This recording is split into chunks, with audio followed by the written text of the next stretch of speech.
Okay, sorry about that. Gosh, my phone, I have to like delete, I had to delete a whole bunch of stuff off my phone because I was running out of storage and it kept shutting me off, and I would like go and delete stuff and then start over again, and then it would cut me off again. I was just like, "Oh my God, I'm not starting over again. I'm just going to do a part 2." I'm going to do a part 2, but what's interesting is I just had a session, like I ran out of time, and I had an energy session, and some of that same energy was coming up again in terms of the assistance of our galactic aspects and helping us at this specific point in our journeys right now. I don't know if this is going to cut me off again. It might, oh my God.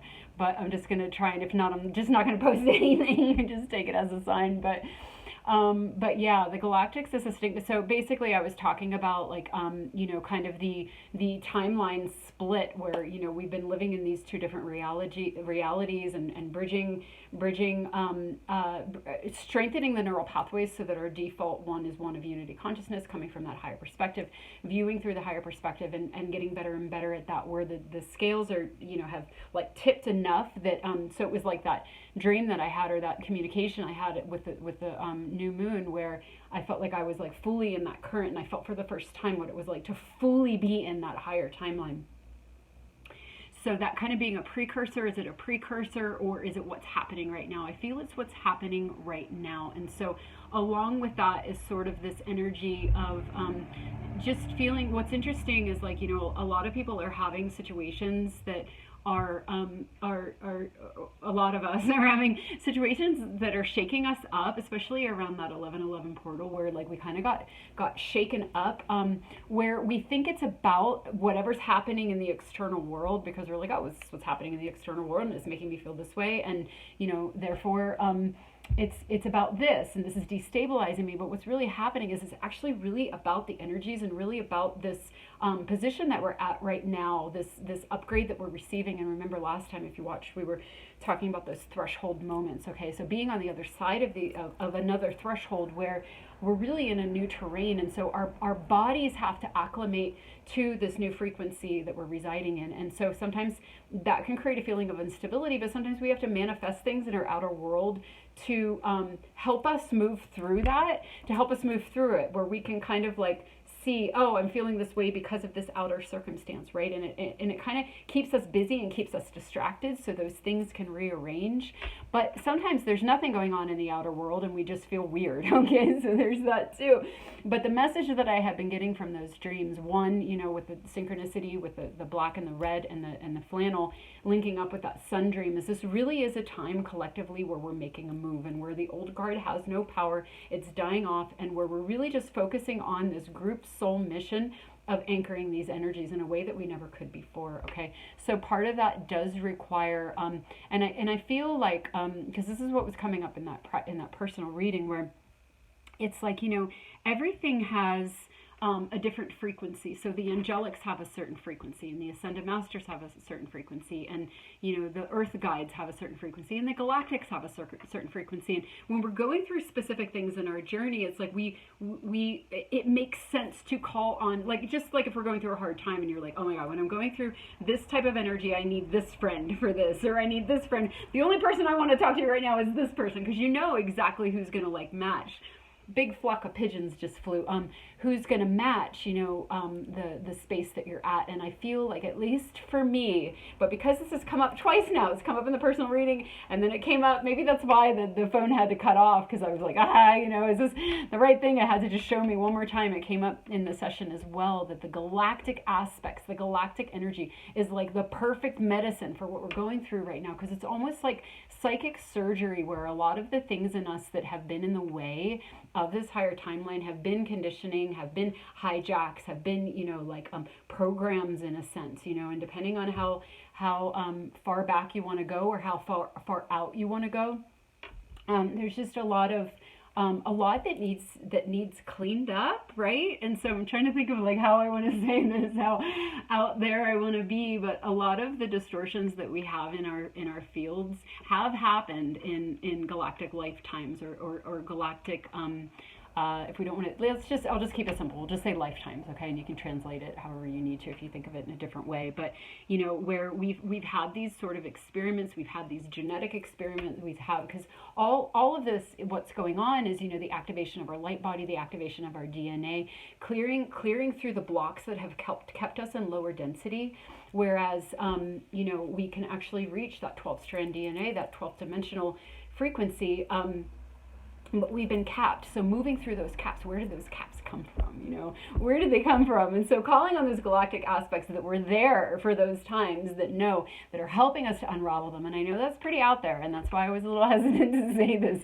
And I even needed to be interrupted and do a part 2 to be like, just, you know. And it's funny because I was doing this, like, I'm finding myself speaking out more about things I don't normally speak out about, and maybe that's part of the shift for me that's been going on, is just sticking my neck out a little bit more and realizing that, like, the times of persecution or the times of, like, caring what other people think are over. And, you know, it's just time to be that channel and just to bring through what I feel I'm being asked to bring through. And so there it is, you know, the galactic aspects. And again, you know, a lot of people are like, and the reason why I say aspects is because, you know, a lot of people are kind of like, there is a consciousness of like waiting for a savior, like, oh, when are the ETs gonna come, and when are we gonna see, you know, when are we gonna be able to see them, and when are we gonna be open to that? And it's like, we're open to that when we find that within ourselves, because we are the starseeds, we are the star-seeded ones. We all have galactic, especially if we're listening to this channel, we all have galactic aspects, you know.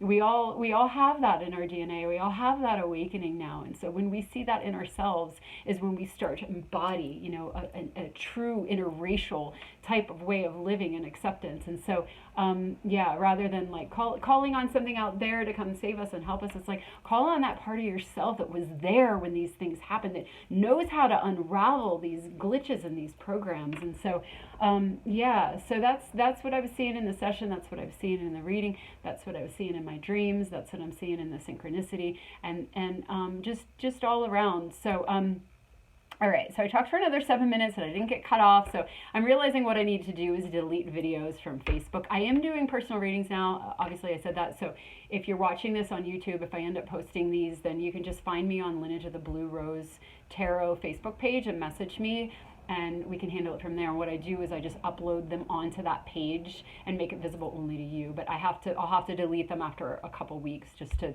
make room, you know, until I like feel like paying for like a platform where I can, you know, upload on there. That's just what I'm doing for now because I'm just starting out. So yeah, and if you're on Facebook, then you can just message me on my personal account as well if you want a reading. And so so anyway, I feel like I interrupted myself. I don't remember what I was saying. Oh, it didn't cut me off. That's right. It didn't cut me off because I deleted some off Facebook, and I think that worked. So yay. So that's kind of where I'm at. And so, yeah, really, really intense time. And what I was seeing in this session that I just had, the energy session, it's like a lot of us, like the energies right now, we're just in a completely different terrain. And our bodies are acclimating. We're acclimating to this new spot that we've jumped to.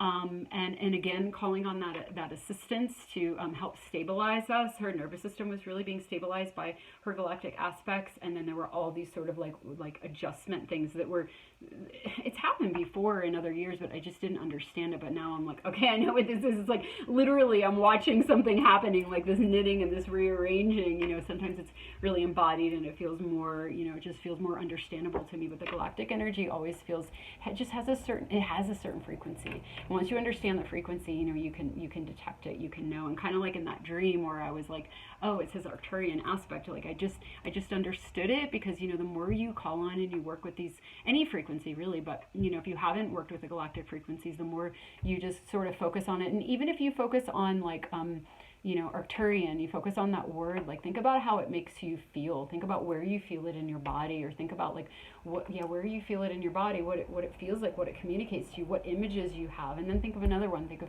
the Sirians, you know, the Sirian star system. Think of how that feels. Doesn't that feel completely different? You get different colors, you might want to move in a different way. Like you can literally just say the word, tune in. When you tune into something, you connect with it and you can get information off of it. So the more that you do that, the more you can understand these energies, and then you can see them. And what I often find in sessions, and I know I've said this before, if you've heard me say this before, but maybe you haven't, where like I'll often feel like when I was first learning, how to read energies and stuff, or that I could read energies, I would feel a certain thing, and I would just like, the energy wouldn't move unless I'd say it, and I'd be like, I don't want to say it.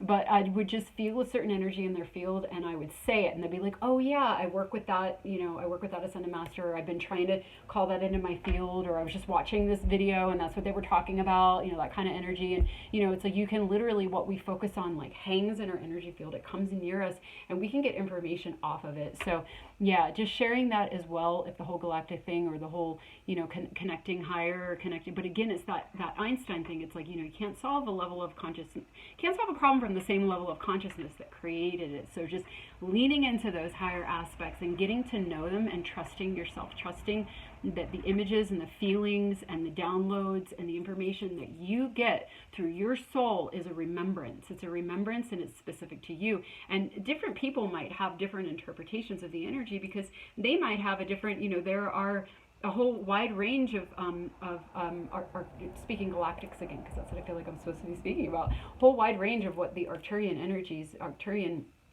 experience can be like. Same thing with all of them. And so you find yours, you find the one that you've remembered, and you trust it. Just trusting your intuition and developing that relationship and leaning in, because a lot of these energies can, again, they can be really destabilizing, and sometimes we manifest an outer situation so that it actually helps stabilize us, because we can be like, oh, I'm destabilized because of this. But if you're destabilized and you don't know why, that's kind of the worst, because then you're like, am I just going crazy? And that's kind of a threshold energy we were talking about. But that guidance to kind of like lean into the higher frequencies and connecting with them and developing that relationship, and asking them, which is really you, to assist you, asking the higher you to assist you as you bridge from the lower you to the higher you, because this is the shift of the ages, and it's intense, and it can be scary and disorienting and just kind of overwhelming. It can also be incredibly blissful and ecstatic and all that, but it's everything, right? Wholeness is wholeness. Wholeness is everything. And so I'm rushing because I want to get out and walk in the sunshine now before it gets dark. But I wanted to finish this reading so I could post them together. So and maybe nobody will watch this because it's a part 2, and that's fine. I'm going to trust that the people that needed to hear this will hear it. And thank you for listening to me, and for just it's really helpful for me to to just share, and it's really wonderful that some of you will write and tell me that it's helpful and that you resonate. And so I'm discovering me just being me and talking about whatever random things want to come out is helpful and is resonant, and that there is a soul group of us doing this journey together. And so thank you for being a part of my journey and my evolution and my self-love. So love to you all, and I'll see you next time if I do. Okay, bye.